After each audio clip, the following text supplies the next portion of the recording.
We're so excited, everybody, because Spark is back for a limited run engagement in November.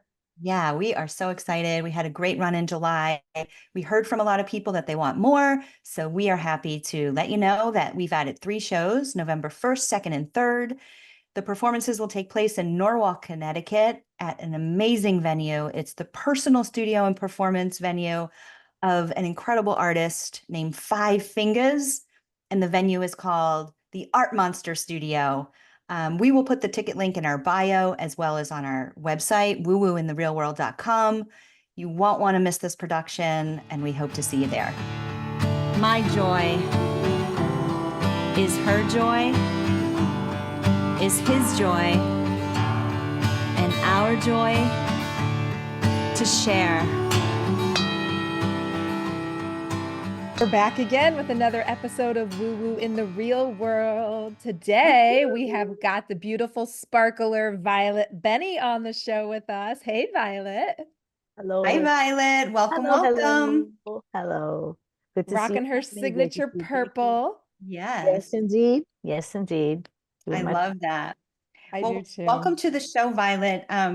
As people know, or maybe you stumbled upon this podcast for the first time, so I'm going to do a little bit of a repeat here to say that this season is all about the Spark Experience.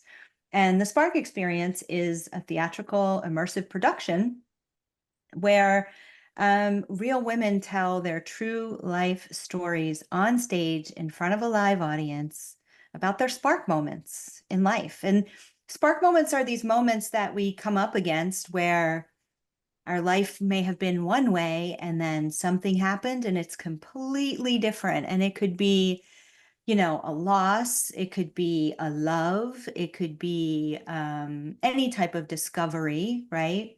But definitely something that happens is the trajectory of your life has changed, right? And you have grown into a new person because of it. And the stories that these women tell on stage, and so this particular episode, our guest is Violet, who tells her story during Spark, and we're going to hear all about Violet. But yeah, it's the journey of life and the resiliency of the human spirit and how we are changed by life's experiences, but also how we're all interconnected Mhm. in this world through those experiences. So, welcome, Violet. Why don't you tell the folks a little bit about yourself? Wow. Okay. I'm a storyteller and an actress and a comedian and I'm a chef and I'm a reflexologist. So I wear a lot of hats. Yes, Um, yeah, let's see. And I'm very purple you whenever are I can very be. purple. I like to say if it can be purple and it isn't, why? And can we fix that? So it's a So passion. It has been forever, forever, like since I was little. that's what I was going to ask you. Like, were you inspired by your name?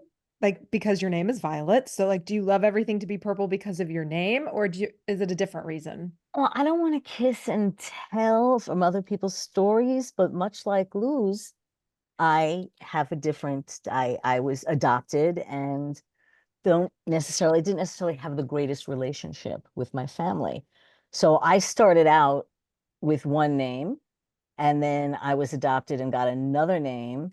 And when I was 13, I really hated the name that I'd always been given. And I created this name about with based on things that really meant a lot to me. Wow, I So didn't know that. I don't really advertise because then the next question is, what was your name? It's like if I wanted everybody to know what my name was, I would have fucking kept the name. So I Mhm. just try not to get into it. But I always think it's cute when people say that. And usually like, wow, your parents were so cool to give you that name. And I'm always just like, if you only knew. So Well, thanks for sharing that. Yeah, that's new information. It is there you go. interesting. There are so many stories about names and the importance of names, which is a different tangent. My mother was also adopted, and she had a different name when she was born than when she was adopted. And then as a grown up, she had to do work to kind of reconcile what that meant. I mean, there's a lot around a name. So it's just another example of our spark moments of Yeah. how, you I know, didn't our realize your mom was stories. adopted. Mhm. Wow. Yeah. Yeah. So it's like our stories are so intertwined. Like we all have Right. But see, look, way more in common. just what I said at the beginning, right? When we start talking about these things, we realize how interconnected we are. Yeah. Completely. Yeah. Right. Absolutely. Which is Well, why my whole thing with my name had me really resonate with you telling your story about your name, Tambra. Yeah. It really Yeah. did. I could totally feel a connection to you with that. So Yeah. That's Yeah. amazing. So, I when I started the process of creating Spark, and at that point, Becky and our friend Lynn were involved, and we were talking, and we were talking about weaving together different women and their stories, right? And I had already been speaking with and talking to another woman in the cast, Serena Noor, who also helped co-produce the show, who's going to be a guest soon as well. But we were talking, and I was introduced to you through Serena, right? And yes. she just invited you over to my house. Yeah. And we met and we had a conversation, and that was sort of the process of Spark. Was let's meet and talk. It wasn't like, hey, I'm casting these women and I need somebody with purple hair in my show. or XYZ story, right? Because Or we didn't know XYZ story, what right? anybody's particular Yeah. story might even be at that point. And this evolved. I was going to go on to the story. Originally, I was going to tell a story about why I don't get jealous, which ironically, yesterday was the anniversary of my friend Arnold's passing. So I Oh, Wow. send yeah. love out into the universe to him. Yes, So yes, of Yes. course. Yeah. he received the woo-woo because I get plenty of woo-woo from him in very unexpected places, and it's nice. So Yeah. yes. So, but that we just did a change and decided to do something else. And I know it was the right thing, but the fact that I'm telling this story, which is all about seasonal affective disorder. Ooh, I hope I didn't let a cat out of the bag. I'm No, sorry. that's fine. You can talk about the Okay. topic. That, and I'm performing this on that weekend that we turn the clocks back, which is Hell Weekend. It's just, I'm so overwhelmed by that. And I'm so excited. I mean, I'm excited to do this always, but Yeah. particularly this. And it was very random. This was like one of those things where people say, just show up, just show up. I took this class with Serena and I showed up somewhere. I didn't just blow it off. And I was just trying to take a class to work on something. And that's how through Serena, I'm in this because that's how I met Tami. Yeah. Yeah. And we just started talking about your life and some experiences, and you told us the story about this jealous topic, right? And a story that you had written, which is actually a really great story, right? But then I don't even know how we segued, but I just started asking you questions.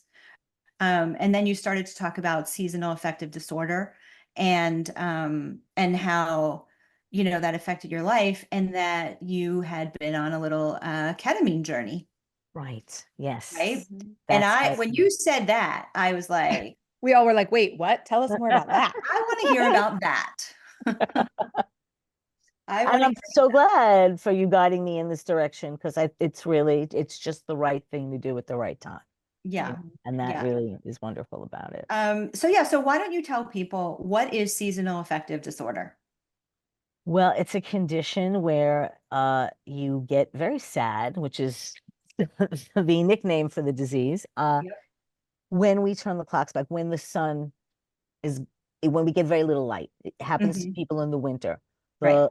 The less light there is, the darker it gets, the more depressed you become. And you just don't feel like doing things. And for the longest time, people called it the winter blues, and people sort of blew it off. But it wasn't until the 80s, which is going to be mentioned with the little shifts that I've done. It wasn't that I've made in my tale. It wasn't until the 80s that they finally classified it as a disorder, Yeah.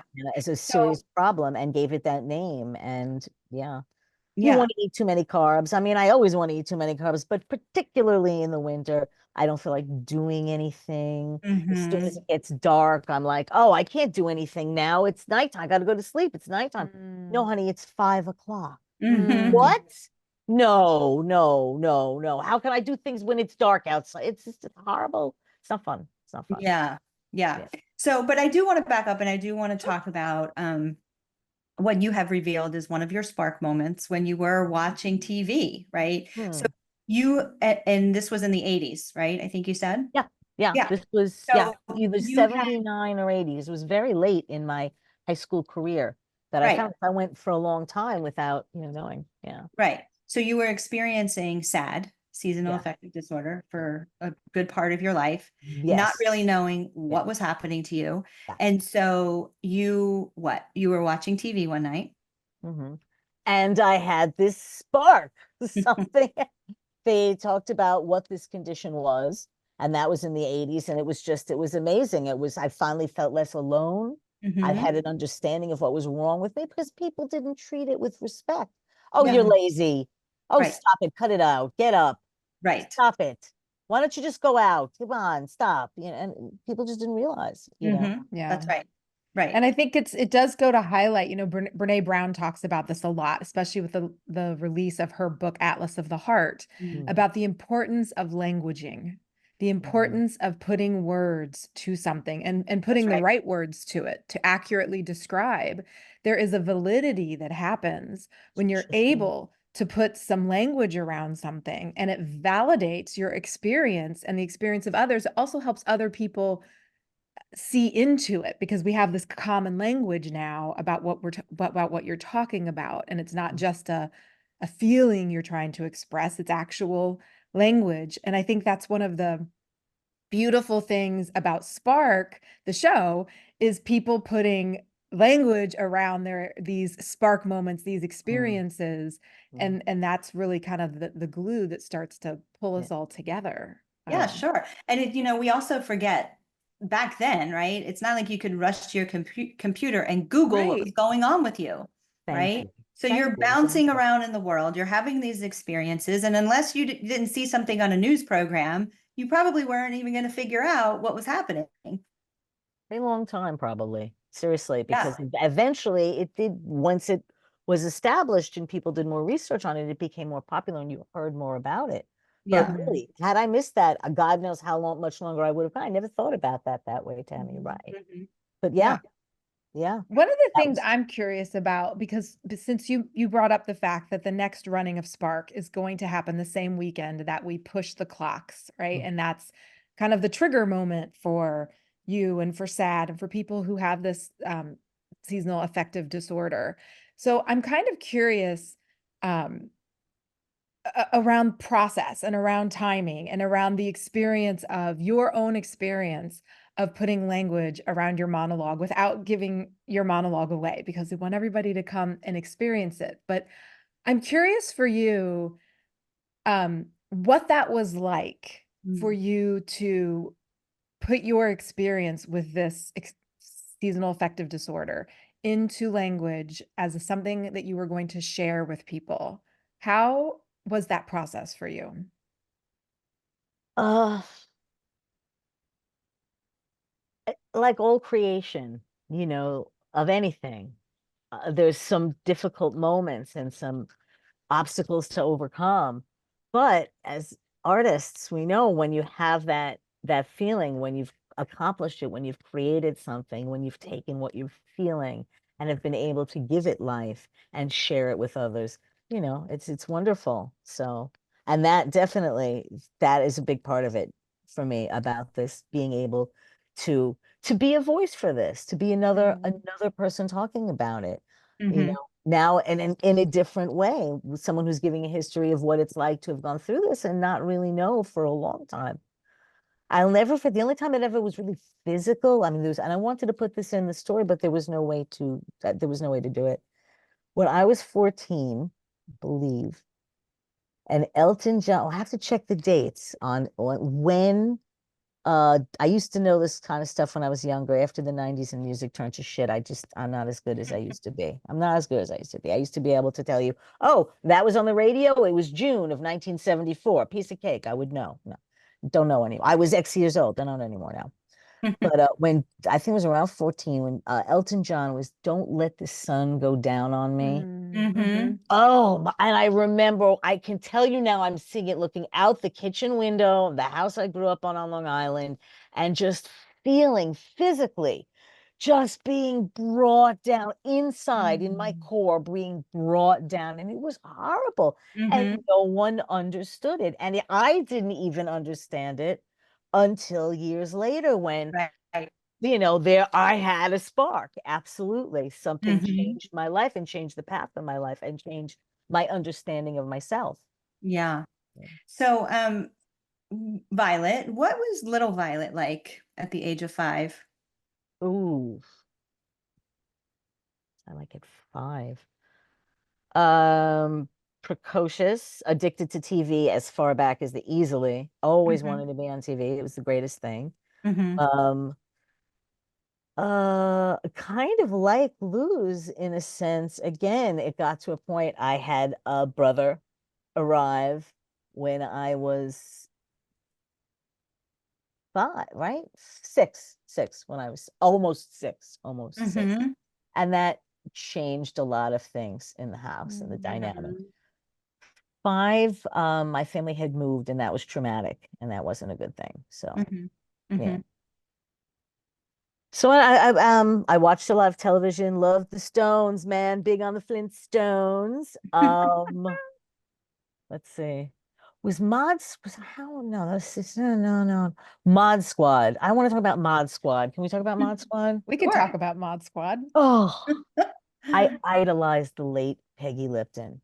I wanted to be Peggy Lipton when I grew up. I thought everything about her, that long, straight hair. She was so cool. She wasn't sitting home by the phone. She was out solving crime with the guys. Oh, yeah, she was the coolest. She was Yeah. the coolest. So Mhm. that's like when you talk about that time period for me, that um soap operas. I watched soap operas a lot and afternoon talk shows. Mhm. Mm. Tons of afternoon talk shows. Mhm. But Yeah. all of that makes sense, right? It all checks out because you are a performer, you are a storyteller, so all these things that this is what you loved when you were 5 years old. Like you Entertainer. love Absolutely. you were Yeah, yeah, you liked entertainment. You liked to be entertained and you aspired to be like the entertainers. And absolutely. you are very, very funny. So I mean, that was I know. Thank the you. biggest takeaway from our first meeting is Yeah. you had us all completely cracking up Oh, all the thank Mhm. you time. I was like, guys. man, I cannot wait to hear this woman's monologue because it's Thank you and Mhm. I guys still so some of the much. biggest laughs I get are from yours. Like Oh, thank you guys. you deliver super well and it's Yeah. point on humor. So I hope I still have it, like, because I'm starting to get afraid of overdoing. Because every day now, 3 times a day, I'm avoiding wanting to do shit. I know, work on my monologue. I'm being productive then. It doesn't matter that you can write your name in the dust in my house. I'm still working. So that's been going on a lot, a couple Mhm. times a day at least. Yeah. So, tell us, Violet, what has there been any impact since you told your story on stage? So one of the things that strikes me about Spark and about the ladies of Spark, our sparklers, is it doesn't really matter if you've been an entertainer, if you've been a musician, if you have been an actor or a comedian, or, because we do have people in our cast like that, including yourself, myself, and Becky, right? But then we just have other women who just are like, I want to tell my story because this is what happened to me and I want to help other people, right? But the point of the matter is that none of us have really taken on the role, right, of being this vulnerable, of telling such a personal story about our own lives in front of a live audience, right? Mm. And so, through that filter, yes, even though you have been an entertainer and around the world of entertainment all of your life, you never set out to tell your story on stage in front of people, right? And in fact, you wrote this story specifically for Spark. Absolutely. So Absolutely. what was that experience like, and how were you changed as a result of that, if at all? Uh, um, hmm. Well, I do look at it in one level as another because I've been around the storytelling community at the Moth since 2005, which was Mhm. really eye-opening for me. I didn't know this existed. And it was Mhm. small and more family-like than now. It's this massive, big Yes. corporate thing. It's not what it once was. It's still Mhm. great, It's but still it's great. not Yeah. what it once was. Right. Um, so that's great questions, though. Really good questions. I would say I did not, of course, set out to tell this specific story in this way. No. And I feel very protective of it. It was a big deal for me to have that horrible evening where I got like this in the middle of telling it because it wasn't I mean, I don't care what other people do and I pass no judgment on them, but for me this was prepared for this show and it has a sanctity that belongs in Yeah. the show and house. But I did feel I'd made a couple of tweaks and this was a safe environment, and if anything this was an environment where people might really would have, there was a crystal shop, you catch my drift. I think they would have Mhm. been, they were into the woo woo, they would have Mhm. probably been very interested in attending. So I didn't think I was doing anything wrong. And that it really took it out of me because I do feel that as much as I love performing it, I perform it in the show, and I don't feel comfortable necessarily doing it anywhere else out of context. I feel it belongs to it's your production and it belongs as part of, it's an element, and I'm part of an ensemble doing that. It doesn't mean I won't ever do it. I did it that environment because I really wanted to brush up and be practice and be Mhm. better at it, have a better sense of physicality, be more comfortable in my skin. But Yeah. And for everybody, just to give a little more context for people who might not understand the background, that you had taken your monologue from Spark and you were going to perform it somewhere else. And Yes. it wasn't understood in the yeah, same context. yeah, And I mean, I will say that I do think that that's one of the unique things about Spark is the container that Tami has really masterfully set with the yes, community that she has built and just with all of the events and things that you've done over time, Tami, to be a mindful space and a space where it is sacred, like you said, yeah, Violet. People do open up and they are willing to be vulnerable because this container is a sacred container that Mhm. does respect and honor people's stories. And Mhm. everybody's story is completely different, Mhm. totally, totally different. Yeah. Um, the only I'm Which thing we curious, all actually, have oh, in go common ahead. is that being to be real, we're willing to be so vulnerable that we're Mhm. right? putting ourselves out there. Mhm. Yeah.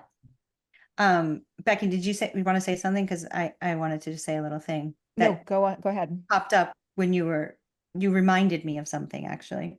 Um, which is, one of the things that bothers me today is that there are people who, I'd like to believe that the intention for what they are doing is good, right? I mean, to gather women or people together in this crystal shop, wherever you were, Violet. I know that the person doing that was probably, her intentions were that, she wanted to have a group of people together, right? But at the same time, this is one thing that bothers me. Um, People sometimes get in over their heads if they're creating or setting these containers or holding space, but they want to have some kind of control over what the experience actually is. And the second anybody starts doing that, for me, I have a problem because it's like, how could you put parameters around holding space for people, right? If it is about actively listening, actively holding that space and being able to handle whatever comes up as a result of that. Mhm. And if you haven't set a space where you're willing to do that, and B, if something comes up and you may be feeling uncomfortable, you, the person holding that space, then you shouldn't be holding that space, Yeah. right? Exactly. So It that's was, one of the things that really, really bothers me when I hear those types of stories is that, you know, sometimes people get attracted to it because they feel like they see an Instagram, like, oh, she's having circles, or oh, that's a women's gathering, or, I should be doing that, or I could do that, or I could, and then, but when I do it, it is the most sacred responsibility, right? I have sat with women long after a meditation class, long after a sacred circle, who needed extra time to process. And I've continued to hold that space for the one woman or two women that might actually need extra time. Because when we do this, stuff comes up for people, and that's the beauty of doing it, because that's what's supposed to happen, right? Yeah. So it just really makes me angry when people try to A, control it, the space holders, or B, they're in fact getting triggered, then they shouldn't be holding the space. It was so strange because they advertised that it was an open mic. I Right. called 3 times, the Yeah. third time just to make sure it wasn't canceled, because sometimes, open mic, nobody shows up. I Mhm. got there, I was a little late because I got lost. I made a wrong turn. But I got there and everything was really dark already, and it was outside, and they had Mhm. these beautiful recliners like the kind I use in doing reflexology, Mhm. the anti-gravity kind of vibe, and Yeah. the beautiful blankets to put on top to keep everybody warm, and there was a big fire. I mean, it was just lovely, and someone smudged, and everybody took things to intention. Mr. Smith Spliff it's almost time for his dinner. He's getting a little antsy. You're just gonna chill, baby. You're gonna chill. Oh, and you're gonna fart too. Thanks, pal. Okay. Is Phew, that a yeah, dog or a cat? that's a cat. That's a Oh, cat. okay. He's 13. He's on the older side, so Mhm. Yeah. Oh boy. Anyway, Yes. So Well, it was a beautiful thing until it wasn't. yeah. And I was, they said, who wants to go first? No one said a word. There's, crickets. So finally this woman says Violet, because she knew, and I was like, I honestly thought somebody from Spark might have been there. I'm like, who? And then I was like, oh no, you idiot, you called 3 times. It's the person that, it's the person who took the phone call. So the next thing I know, I'm up there and they have this motion detector light. So all I had to do was move and I could get a spotlight. But then the spotlight would go out, but then I moved again. So everything was going really well. And the Mhm. audience was really liking it. And Yeah. then I get told that I sound like a commercial. The audience is groaning. I got pissed. I was anything but spiritual, holy, woo-woo, crystal kind person. No, Mhm. I was something else, Tambra. And I'm not going to say it with you here. I was not a nice person. And I got in the car and I got on the phone and I was like, oh, I can't believe I've never been treated so rudely and blah, blah, blah, blah. And then I called back and I want and this is what killed me. I paid $20.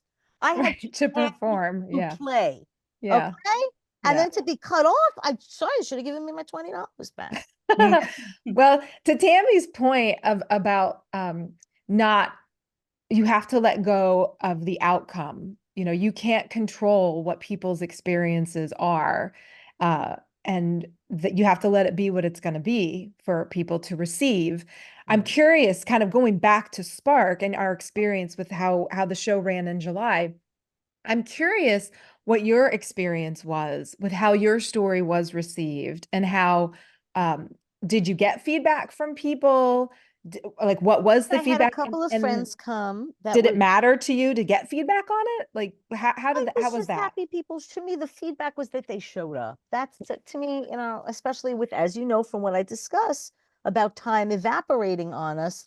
Someone took a night out of their life and came to see me tell a story and support my Spark sisters. So that to me, that's great feedback. That's all I care about, is that people show up.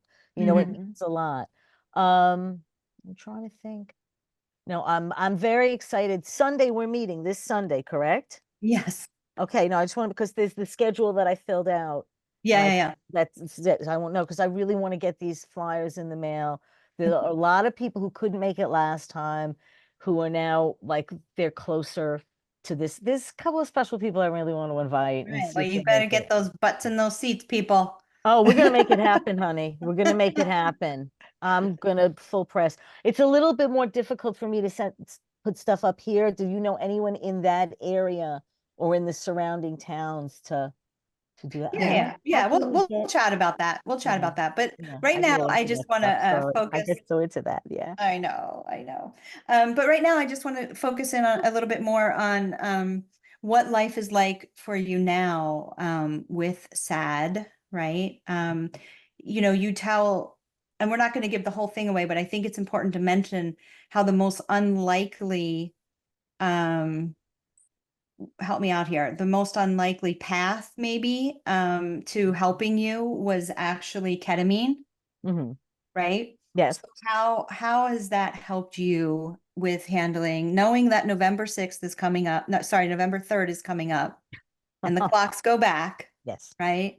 And you have really done a lot of work around your entire life, right? Like, so, and the journey of understanding who you are, how this has affected you, the experiences you've had in your life, right? And now you've told your story, right? And you have this tool and this resource. How, as you look to, November 3rd coming up in a month, how do you think about that? How do you deal with? Well, funny you should mention it Mm-hmm. because I have scheduled 6 more treatments Aha. because last year we didn't have the dosage correct for a few of the treatments, which I mentioned. Yep. And also, yeah, I wanted to be in a better place. Do you know what I mean? So Mm-hmm. we're doing it the week before we turn the clocks back, Mm-hmm. week we turn the clocks back, and then the week after we turn the clocks back, 2 treatments each week. Wow.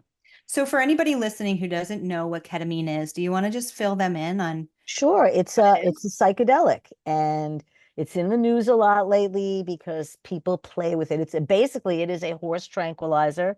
It got a lot of publicity as a club drug. I have to say, for all my experiences with drugs, that's one I never did. And I don't look at, and I really take this very seriously, as believe me, if I just wanted a party, this is way too expensive to go about it this way. That's right. Way too expensive. This is, for me, this isn't a clinical experience, but most people now are being familiar with hearing about ketamine because of P. Diddy parties and Mm. Matthew Ketamine. Oh, the poor guy. That's how he's going to be known. Matthew Perry dying from a ketamine overdose in his pool. I have Right. to tell you, I mean, having had experience with this, in a pool, are you insane? The recliner, when I put the button and it shakes, is enough to begin with. And number two, you have to not have food or drink. If Mm-hmm. you have drink or anything, and I'm not even talking alcohol drink, I'm talking a glass of water, it's hard to get up to walk to pee. You Mm, have to have mm, one of the nurses. I've had to, I know I'm no spring chicken, but I didn't think I'm at the age where I need help. But a Mm-hmm. couple of times where I had a tea, I made the mistake of having tea on the train on the way in.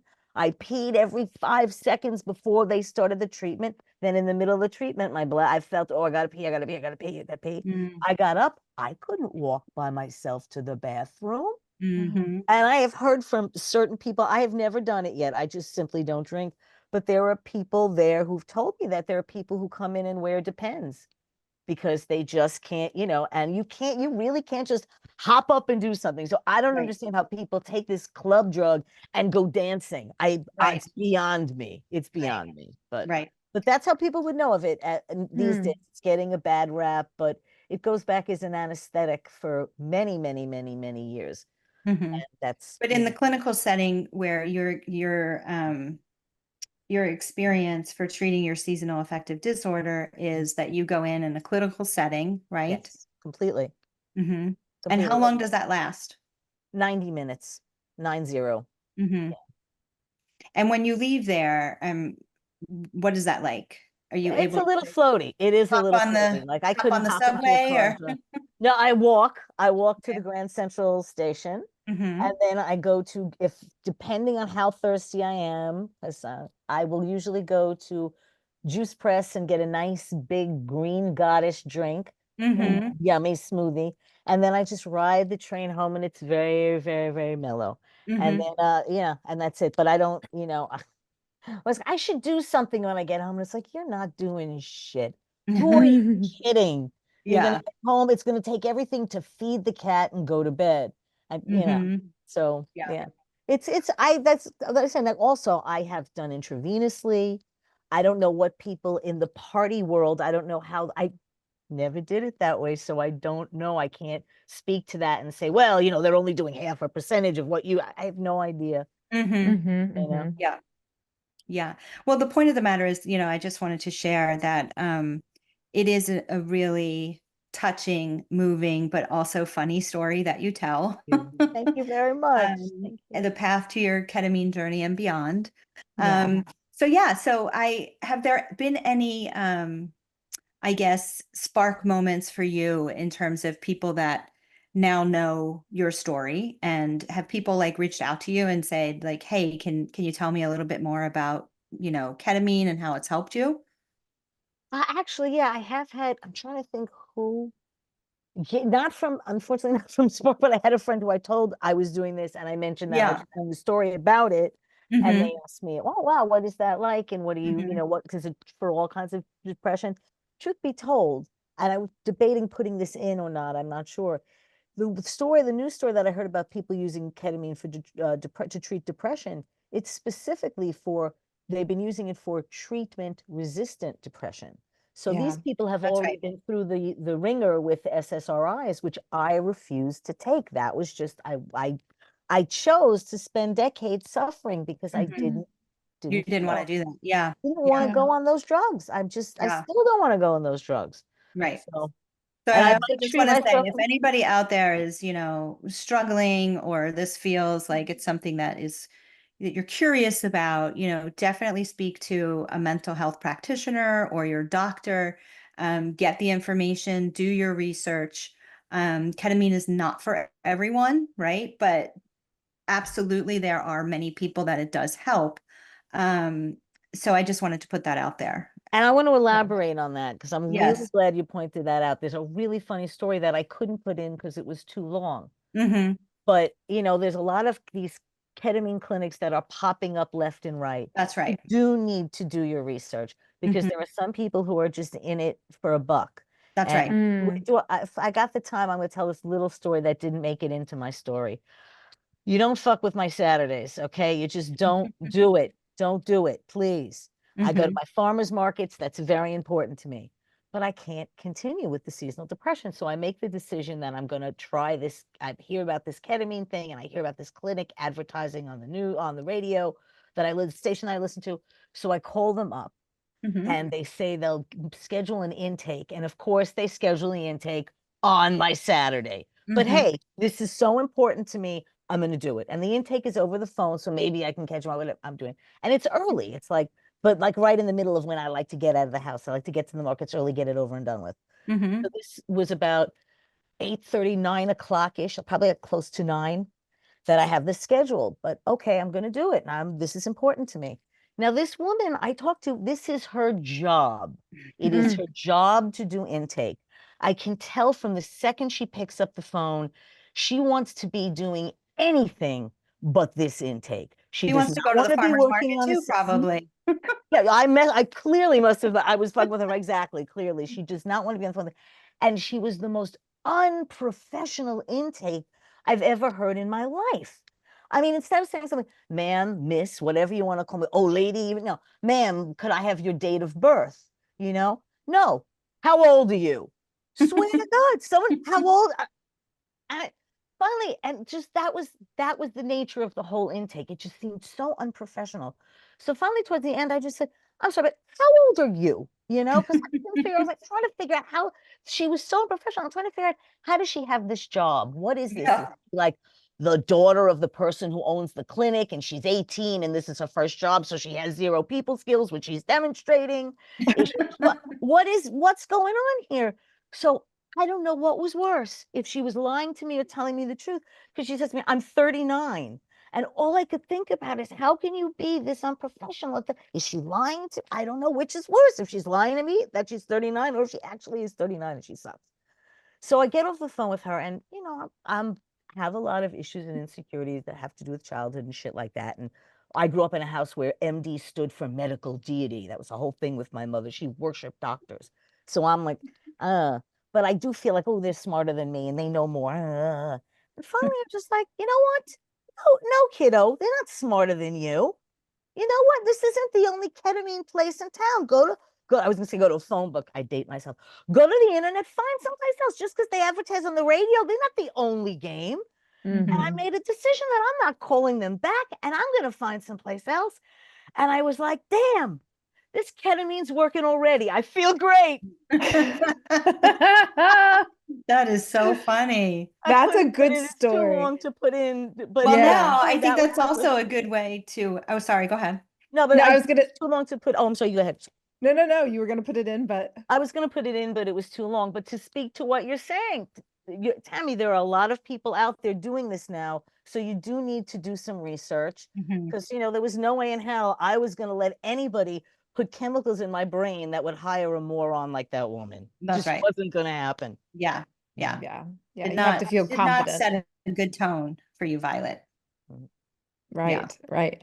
Well, I love that story. And it gives people a little bit of a sneak peek into what our process was like as we were all kind of developing. And they'll have to come to the show to show. see what actually made it in the show. Yes, There what you made it go. into the monologue, but but the stories and everybody sharing their stories and the versions of their stories and then the side tangents from their stories and all of that was such a highlight of the whole Spark process for me. I really enjoyed that. And I'm curious for you, Violet, thinking of the whole arc of the Spark process from that first meeting that you came to all the way through delivering the monologue, all the way through post delivering of the monologue and whatever has happened for you since then. What has been or what was your favorite Spark moment in the Spark process? Oh, wow. That's such a great question and the kind of thing you should be thinking of before you do It's a very something like that. Becky question. Like I could have warned you, you mean? Like Yeah, could have you given you coulda, you could have coulda. given you a heads up. Yeah, because there Yeah. were like just so many great Yeah. moments for me. Yeah. I have to say. Oh, You could tell us a few. It doesn't have to just be one. well, Luz's story really connected with me because it answered a question. Like, I was like, what if my mom had been honest with me and she didn't play this game? Because my mom lied a lot, Mm. and I saw like, well, no, it wouldn't have made, it wouldn't, to quote Todd Rundgren, it wouldn't have made any difference, and I gained something from that. And the reality is you just need a mother to really love you. You need mother love. If you don't have it, it can fuck you up. Sorry. Are we like live? Am I like saying something? You're You're allowed to. fine. We have Okay. the E next to our podcast. We're explicit. Okay. It's We are fine. Good. explicit. Sorry. I'm proud of myself. I kept it clean this long. It's like patting me on the back for that. A little old longshoreman mouth here. Should be on strike now. No, let's see. So that was a really big moment for me. Performing with everyone, walking in when we're waiting to go in and we're all going in together and just feeling part of the sisterhood. That's a great moment. The moment that Lynn got lost in her story for a moment there and Jamber came through the way she did because I knew the line and I was dying to go like whatever it was, and then I was like, that's not for me to do, just don't. And because he saved you and it was beautiful, and the way it was handled, to me, you pay a fortune to go to NYU to study drama. That's the kind of shit where you really learn. Something happened in the moment and it was handled beautifully and it didn't take people out of the experience, and Lynn handled it in a way where it was integrated into the experience and then it just went right back on. And that was a very powerful and incredible moment for me.